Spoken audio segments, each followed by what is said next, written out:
I'm going to be showing you how to turn this hair straightener into a rosin press. So all we need for this project is our hair straightener, 2 wooden blocks, JB Weld high heat, and a fruit press. You can find a link to all these products on Amazon in the description below, except for the wooden blocks, of course. Fruit press is still usable as a regular fruit press, so you have a 2-in-1 tool here that can press both fruit and rosin. So to get started, let's take apart the hair straightener. First, we have to remove some screws. First screw is on the back behind the handle here.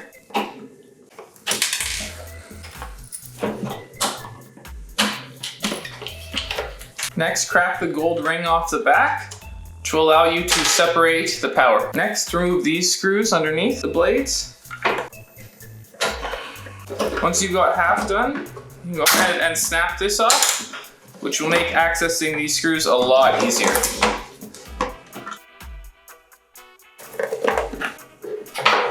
And there's one more screw to remove in the middle of the joint. And you have 2 more screws on the PCB.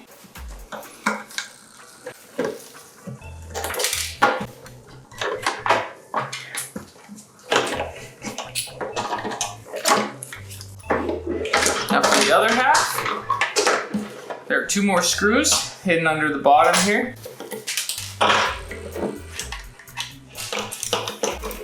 Which will allow us to remove this PCB. So there's 2 screws, one on this end and one under the wires.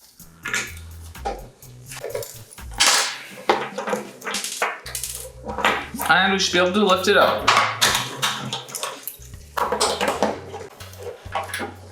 That will pull out through the opening in the middle there. And it looks like we will have to cut this final piece of plastic in the middle. It's not that strong plastic. And I'm just gonna give it a squeeze. There we go. All right, so we removed the hot plates, control panel, and circuitry from the hair straightener. So we can just get rid of all this crap. And now I will attach these hot plates to the wooden block. You're gonna want to use JB Weld high heat, as it's able to withstand both the heat and the pressure that we will be applying using our rosin press.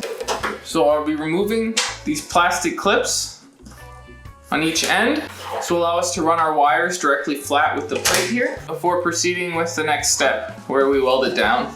You don't want it being squished and crimping. So we're gonna measure our wooden blocks to mark the exact center. So I'll mark it at the halfway point.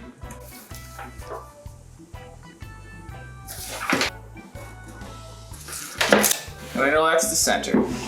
When you have your center plates marked out, extend them so that you can view them while aligning your hot plate.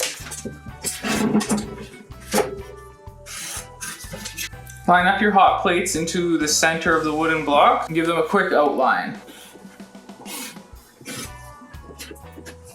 The next step is to put some grooves into your wood so that the JB Weld can have something to adhere to. So you can use a Dremel, you can use a drill, or if you don't have any other tools, you can use a flathead screwdriver and a hammer and just chip away some of the wood. This will give it points for the JB Weld to adhere to.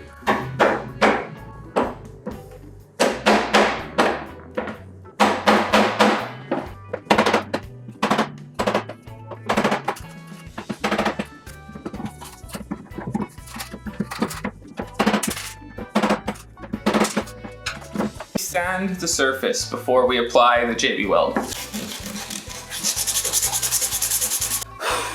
Next, open up your JB Weld and cut a portion that we will use. You should only need about 1/3 of the total putty.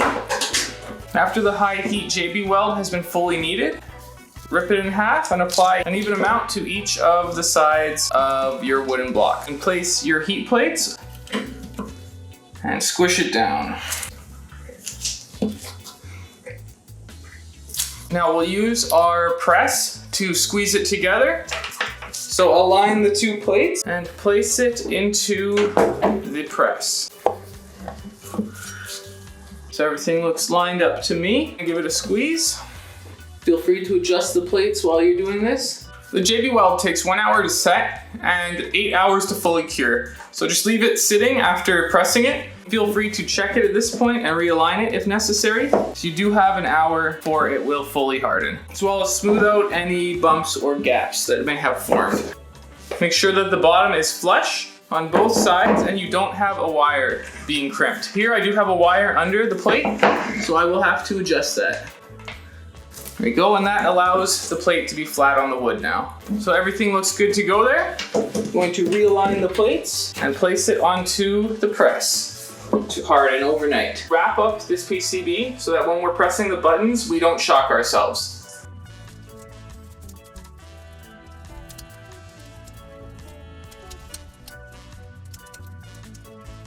So here I barely loosely wrapped it, and I'm still able to press the buttons underneath. All right, time to test out the press. So first we just need to plug it in. We're turning it on, setting it to its lowest temperature. All right, so I've turned the device on and I've set it to 230 degrees Fahrenheit. That's the lowest that it goes to. So you're gonna wanna use some parchment paper.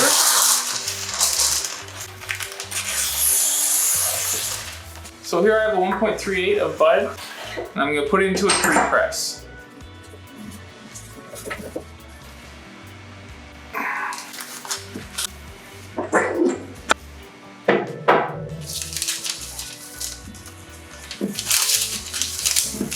So then take that and place it into the middle of the hot plate.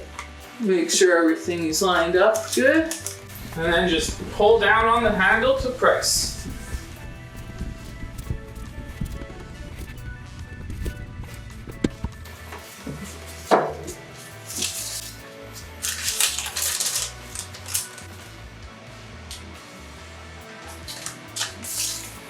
Here I'm using a chilled block of marble from the fridge, which makes it much easier to scrape. Using any kind of cold surface makes it easier to scrape up the rosin.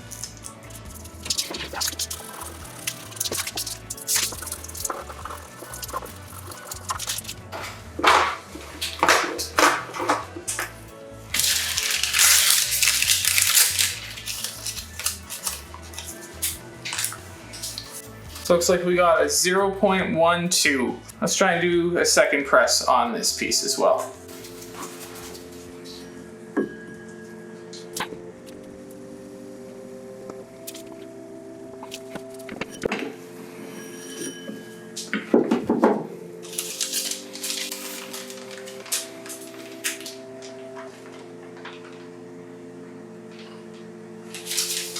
All right, we got some more from the second press.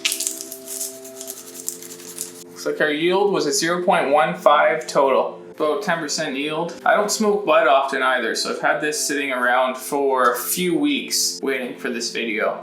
Using more fresh weed will get you a lot better returns. The more moist it is, the more rosin you'll be able to get out. But I think this press works pretty good overall, and it's best bang for your buck that you'll get for around $100, I think. If you have any questions about making rosin or cannabis in general, leave them in the comments below and I'll be happy to answer them for you. Otherwise, please like and subscribe, and my next video will be showing you how to turn rosin into THC vape oil.